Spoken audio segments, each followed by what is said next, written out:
Meus amigos, a galeria de títulos do São Paulo está completa e com um roteiro muito peculiar. Nunca pensei em ser perfeito, mas vou correr pelo direito. Moçada, beleza? Bruno Formiga na área e nada mais. Na meta dos 400 mil inscritos, sem pedir inscritos. Mas, vamos lá, né? Tem quem acha que eu não pedindo, já estou pedindo. Seguinte... São Paulo campeão da Copa do Brasil pela primeira vez na sua história. Depois de 23 anos longe de uma decisão, o São Paulo ganhou do Flamengo no Maracanã, empatou com o Flamengo no Morumbi e preencheu a sua galeria de títulos, conquistando aquilo que lhe faltava, a Copa do Brasil. E ganhando numa caminhada muito peculiar, com jogos gigantescos, deixando pelo caminho adversários enormes como o Palmeiras, Corinthians e agora o Flamengo, e conquistando aquilo que não tinha e que era quase uma obsessão, né? Porque deixava ali um motivo de, às vezes, chacota de um adversário, às vezes de zoação de Beltrano, de Cicrano, agora não tem mais. Não falta mais nada para o São Paulo. E o título vem com tons de ironia, né? Porque sob o comando do Dorival, que era técnico do Flamengo no ano passado, o São Paulo vence a Copa do Brasil em cima do Flamengo. O Dorival demitido do Flamengo porque, segundo a diretoria, o trabalho tinha batido no teto. Mas o trabalho até poderia ter batido no teto, eu discordo, mas o Dorival não bateu no teto. Ele se reinventa no São Paulo, fazendo um time muito compacto em momentos sem bola, quando necessário, com transição rápida, sabendo jogar de mais de uma forma e jogando uma decisão em que pode não ter sido brilhante, mas em momento nenhum o São Paulo perdeu o controle.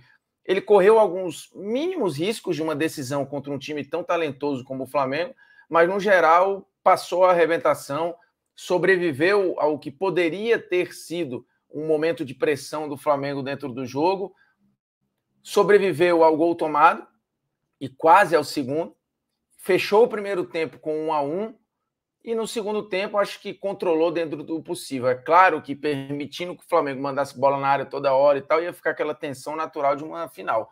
Mas, no geral, o São Paulo é um justo campeão da Copa do Brasil, numa caminhada, acho que épica e didática, né, eu diria, para o futebol brasileiro, que viu a diretoria do Flamengo fazer uma escolha muito, eu diria, esquisita ao demitir o Dorival e contratar o Vitor Pereira, depois demitir o Vitor Pereira e contratar o Sampaoli, e o São Paulo trocou o Rogério, foi no Dorival, reconstruiu um pouco da autoestima do time dentro de campo, fez um time mais coeso, melhor treinado, que recuperou várias peças, né? Trouxe de volta o Lucas, que acho que é um grande personagem também dessa reta final, não fez grandes finais, mas foi bem importante. Agora, a reinvenção do Alisson, do Nestor, o Wellington Rato, que num primeiro momento parecia que não ia ter tanto espaço assim com o Dorival, acabou sendo bem importante também nas duas finais. Então, acho que o São Paulo constrói uma história muito educativa, eu diria, na Copa do Brasil, para mostrar que, às vezes, algumas decisões de diretoria elas beiram o bizarro, né? E quando você vai num treinador que muitos consideram subvalorizado, sem grife, esse trabalho foi veladamente, silenciosamente, dando resultado, jogo após jogo, numa caminhada, de novo, repito, difícil na Copa do Brasil, com alguns jogos bem enjoados, com alguns jogos bem chatinhos dentro do Morumbi, né? Acho que, por exemplo, os confrontos com o Sport foram confrontos muito tensos, os jogos contra o Palmeiras, que parecia ser o time mais forte que o São Paulo pegaria, acabou que, se a gente olhar os dois jogos, eles foram os mais tranquilos, né, do que os jogos contra o Sport, do que os jogos contra o Corinthians, ou do que até as decisões contra o Flamengo. Mas, no geral, os jogos contra o Flamengo, repito, eles foram controlados, né? O São Paulo tem vários personagens nessa final, mas tem uma coletividade que é uma lição, uma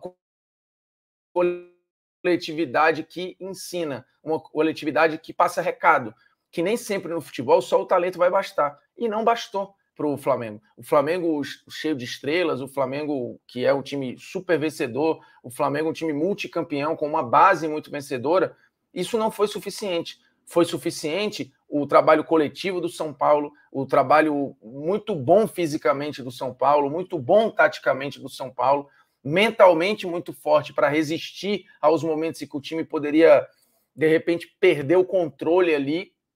E acho que essa cena do Lucas, depois da classificação contra o Corinthians, e ele repetiu essa cena no Morumbi depois do título contra o São Paulo, eu acho que esse símbolo de reconexão com o torcedor foi muito válido e muito necessário até, eu diria. O São Paulo, e aí tem muitos times que voltam a se encontrar com o seu torcedor no sofrimento. O São Paulo, eu acho que passou por isso, passou por esse momento e redescobre parte da sua torcida, que foi muito grandiosa nessa Copa do Brasil, muito por causa do sofrimento que passou, né? Das vezes em que se viu distante de conquistas ou flertando ali com o rebaixamento, né? O São Paulo volta, acho que dá parte da volta por cima, conquista um título inédito e um título que era muito importante, mas a forma como esse título é conquistado, eu acho que tem uma relevância aí muito grande, né? Como eu coloquei lá no Instagram, não falta mais nada ao São Paulo. E acho que não falta mais nenhuma vergonha para o Flamengo passar em 2023, né? É uma vergonha não no campo, mas uma vergonha administrativa de quem escolheu piorar, né? O Flamengo escolheu piorar. E o São Paulo, depois de muito sofrer, deixou muito claro que não tinha outro caminho que não fosse o da reconstrução. E agora a sua galeria de títulos está absolutamente completa.